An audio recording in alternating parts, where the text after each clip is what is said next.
जय हिंद मित्रों। तो चलते हैं क्लास की तरफ। पिछला क्लास हम लोगों का उपवेद तक हो चुका था। वेद भी कितने वेद हैं वो भी देख चुके थे। वेद की ज्ञाता भी ज्ञाता भी देख चुके थे और उपवेद के भी ज्ञाता देख चुके थे। क्या नाम था उन लोगों का, ये सब चीज़ हम लोग देख चुके थे, है ना। तो अब चलते हैं फटाक से ब्राह्मण ग्रंथ की तरफ। देखिए, वेद को पढ़ना होगा तो उपवेद को पढ़िए, और अगर उपवेद को पढ़ना है तो ब्राह्मण ग्रंथ को पढ़ना होगा, और अगर ब्राह्मण ग्रंथ को जानना है सही तरीक़ा से तो हम लोगों को ये छंद वेदांग देखना होगा। छंद नहीं, वेदांग, ठीक है। वेदांग में ही छंद आता है। तो ये सारा चीज़ हम लोग आज कंप्लीट करेंगे, निश्चिंत रहे।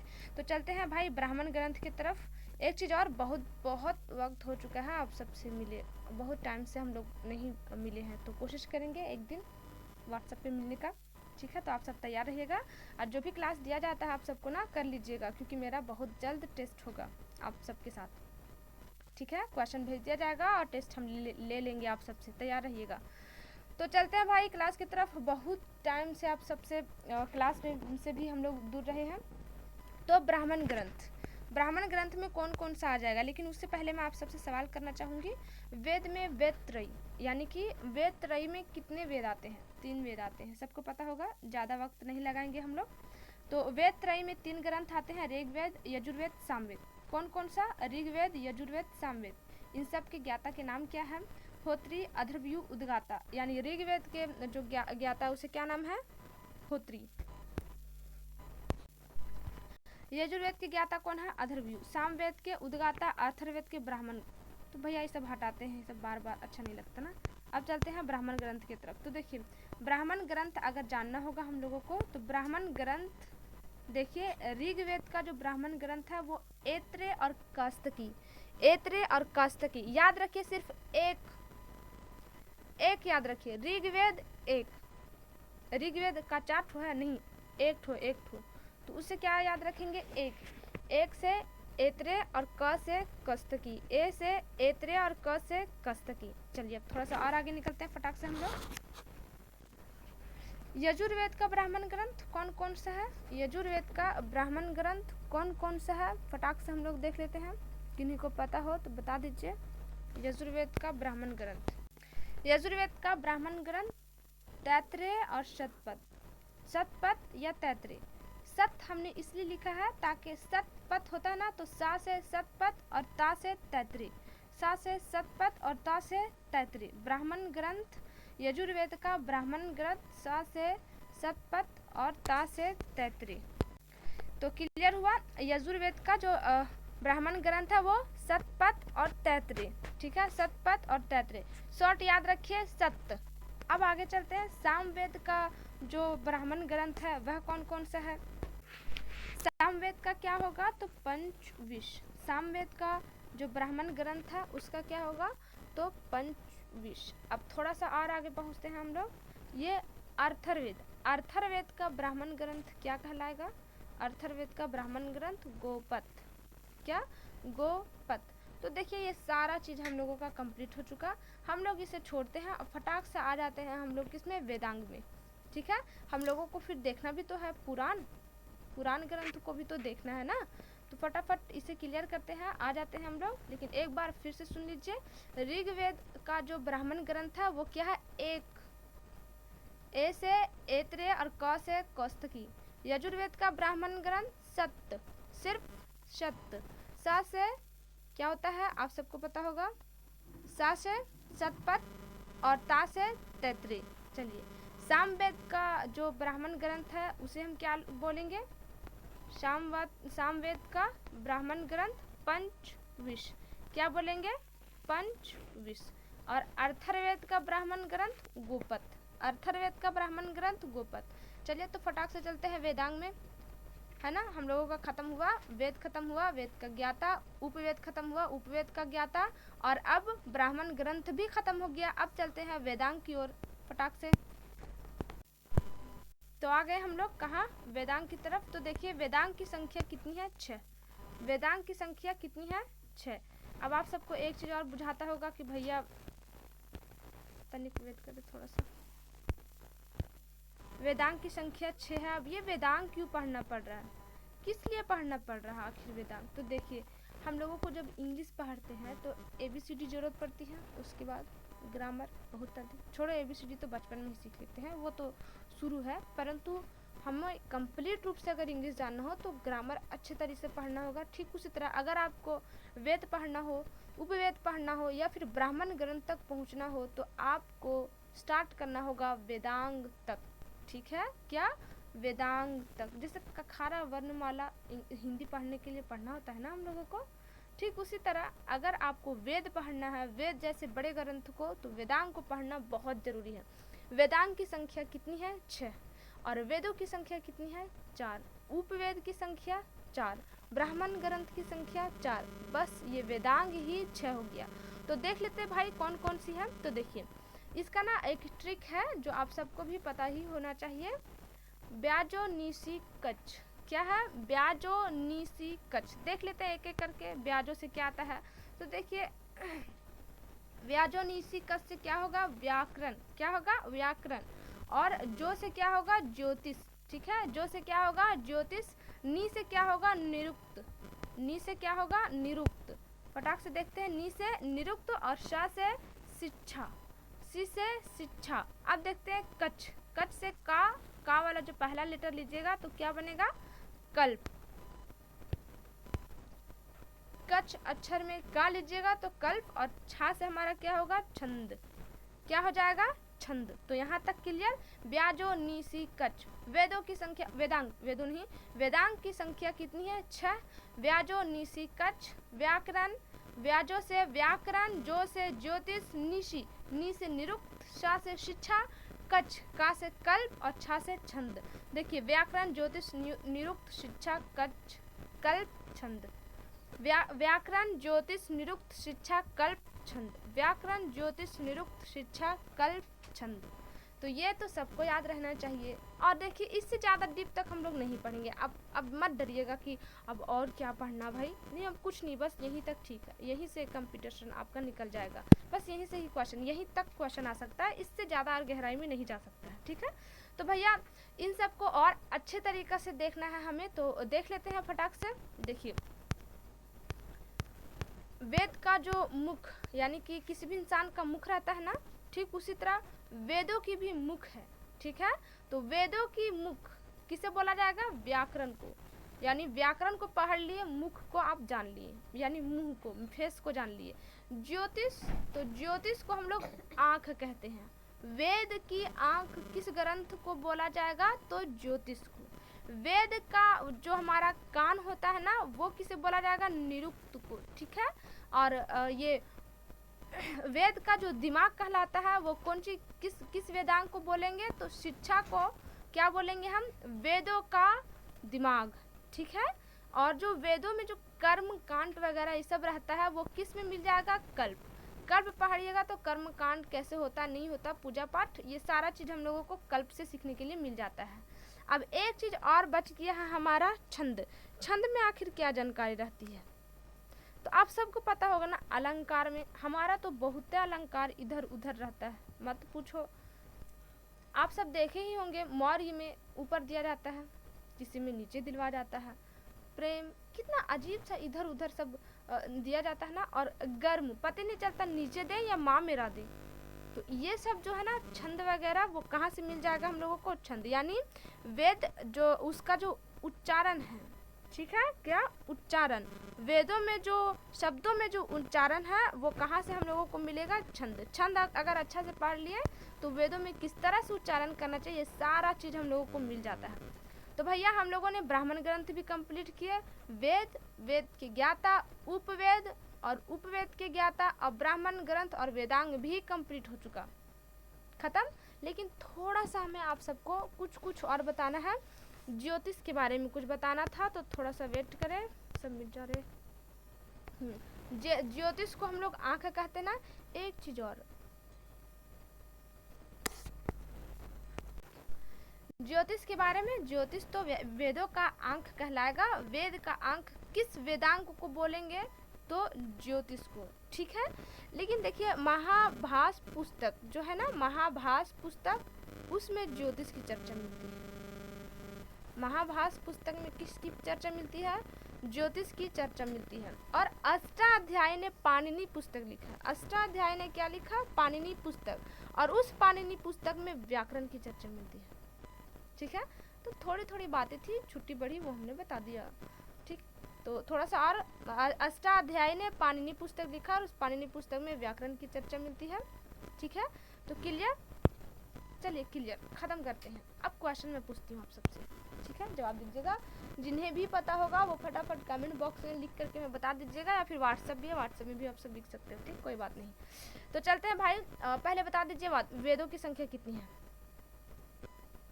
कौन भकलोल नहीं जानता है वेदों की संख्या कितनी है? छोटा बच्चा जानेगा। 4 पता ही होगा। कौन कौन सा?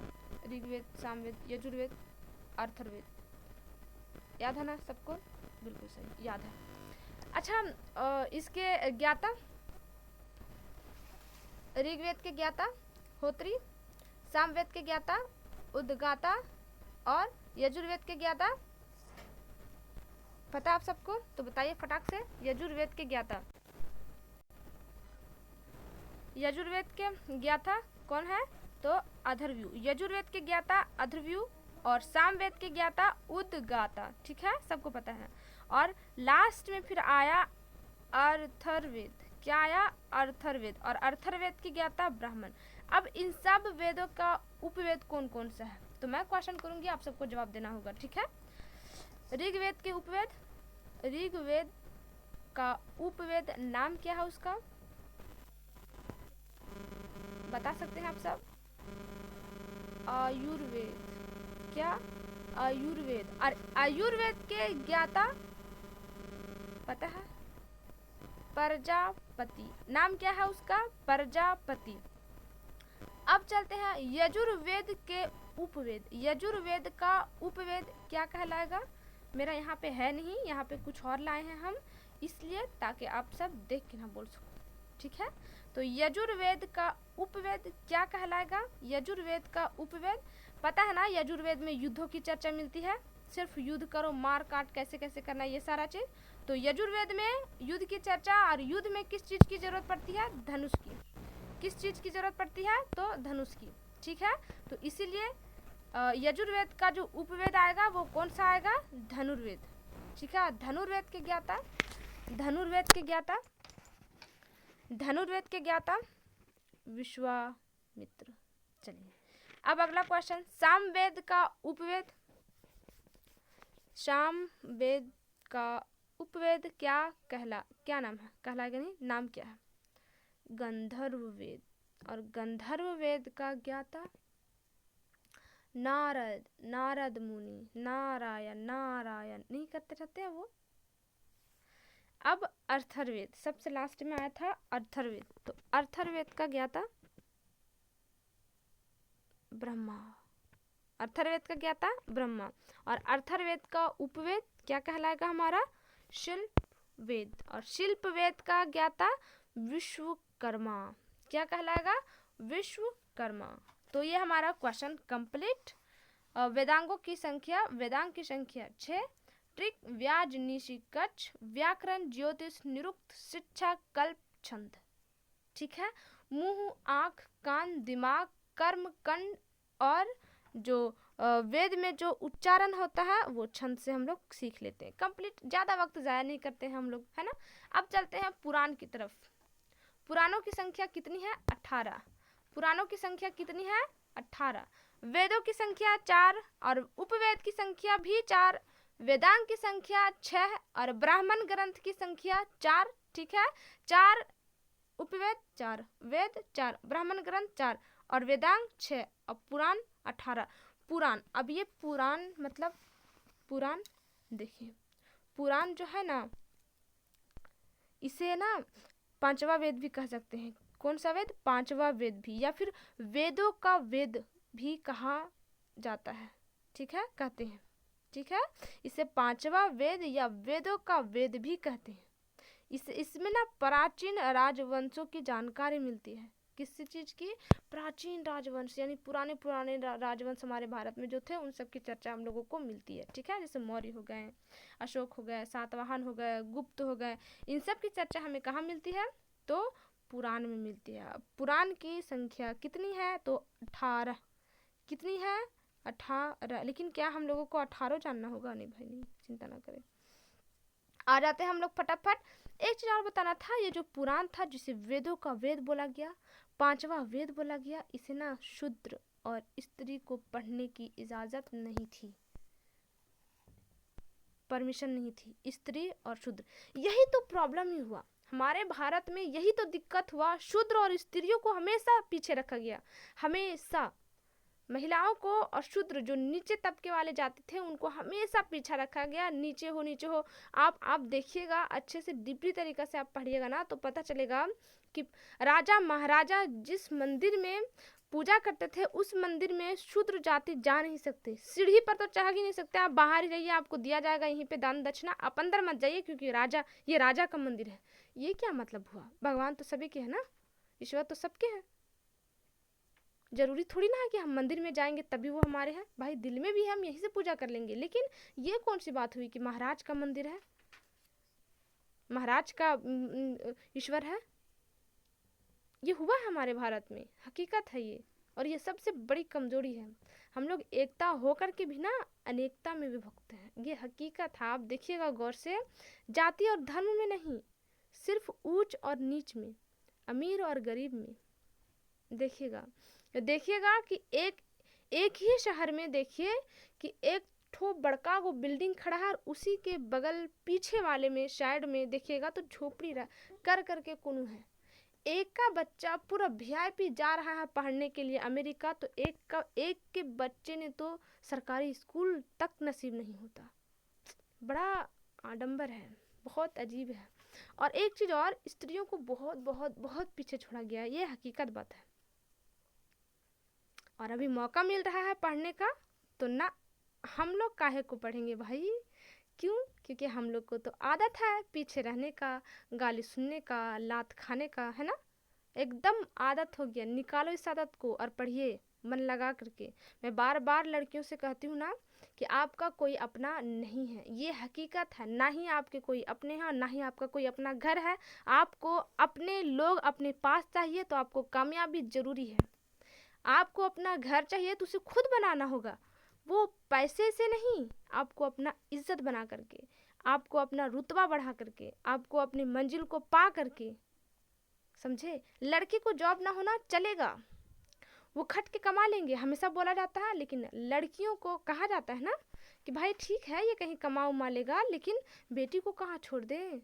इतना सोचता है, ये नहीं सोचता कि बेटी को पढ़ा लिखा करके कोई अच्छा जॉब दिला दे। ना, हमारा बेटी घर से बाहर ना निकल तो क्यों, छुई मुई है, फूल है, कोई तोड़ लेंगे तो उसको फूल का है बनाई भाई, क्या बोलते हैं उसको, कटहरी बनाओ ना, कटहरी बोलते ना जो घर के ऊपर गमला में करके वो कांटा वाला घास लगाते हैं, वो बना दो, कोई छूने से पहले ही डर जाए भाई ये कांटा है, भगवा जाएगा हाथ में। फूल मत बनाओ ना जिसे कोई तोड़ के पैरों तले मचल के रख दे, मत बनाओ। उसका व्यवहार, उसका संस्कार फूल जैसा बनाओ, लेकिन उसका जो अपने आप के प्रति जो रक्षा है ना, उसका जो आत्मशक्ति है, अपने आप पर विश्वास है, वो एक कटहरी की तरह बनाइए, कांटा की तरह बनाइए कि अगर कोई इसे तोड़ना चाहे तो वो कांटा उसके हाथ में चुभ जाए। लेकिन ना, हम पेरेंट्स भी कहाँ चाहते हैं ना, हमारी फूल सी बच्ची बड़े नाजों से हमने पाला, हो और उसको फिर किसी और के हाथ में दे डाला और 6 साल बाद वो उसको मन भर गया, फूल के पत्तियों की तरह एक एक करके तोड़ दिया और लास्ट में जो बचा खुचा उसको पैर तले मचल दिया। फिर क्या होता है, लड़की की ज़िंदगी तबाह, उसे ज़िंदगी भर घुट घुट के रहना पड़ता है। उसे फिर आदत बन जाती है कि हमको सुबह खाना बनाना है, नहीं नाश्ता बनाना है, टिफ़िन में साजना है, घर का पोछा लगाना है, बच्चा है उसका टाइफर बोलते ना उसको चेंज करना है, तेल लगाना है, उसके बाद फिर दोपहर का खाना बनाना है, फिर बच्चा लोग आएगा उसको खिलाना है पिलाना है, फिर पति आ गए उसको खाना दो, शाम में खाना बनाओ खिलाओ, रात में सो जाओ। कोई और चीज़ बनता है, बचता है? हम गर्ल्स की ज़िंदगी में कुछ और बचता है क्या? नहीं, अपनी ज़िंदगी भाड़ में, सिर्फ मेकअप करो बस। कब तक? एक उम्र आएगा मेकअप करने के बाद भी आप खूबसूरत नहीं लगेंगे, फिर क्या होगा, आपके पति कहीं और ताक झांक करेंगे, फिर क्या होगा, कुछ नहीं, आप घुट के रहिए, कोई मतलब नहीं। क्या तब तक आपके माता पिता जिंदा रहेंगे आपके लिए? ना, 200 साल तक भला कौन जिंदा रहता है? 150 साल तक कौन जिंदा रहेगा? 100 साल तक कौन जिंदा रहेगा? वो तो टपक गए, चले गए। भाई बहन कौन करता है भाई? सब अपने अपनी ज़िंदगी में व्यस्त है। आपकी लाइफ कहाँ गई? वो फूल कहाँ गया जो आपके माता पिता ने संभाल कर रखा था? गया भाड़ में। इसलिए आप ये मत सोचिए कि हमारा पिताजी बोल रहे ना पढ़ें, हमारी माता जी बोल रही ना पढ़ें, ना पढ़ें। नहीं, पढ़िए आप। लेकिन आज के डेट में ना ये भी नहीं है। आज के डेट में सबको दे दिया जाता है, एकदम मस्त एक रूम दे दिया जाता है, बहुत मस्त। सारा किताब, सारा कॉपी एकदम फैंसी फैंसी वाला, 150 वाला मत पूछो। ये जो गोरा चिट्टा कॉपिया दिख रहा है ना, एक रो से सफा रहता है। अब पेन 35-35 रुपया वाला, 50-50 रुपया वाला, स्मार्टफोन है, लैपटॉप है, पड़ी हुई है, लेकिन पढ़ना तो है नहीं। मोबाइल हाथ में आया, फेसबुक, वो कौन सी आया, एक ठो यार इंस्टाग्राम, एक ठो यार आया है, पता नहीं कौन कौन गरम है, हम तो गरम मसाला ही सुने हैं। टेलीग्राम नहीं, उसमें तो पढ़ाई वाला रहता है। इंस्टाग्राम, पता नहीं, फेसबुक, हाँ फेसबुक, अरे बाप रे बाप, उसमें तो बस बतियाते रहता है दिन भर, पता नहीं कौन सी बतियाता है।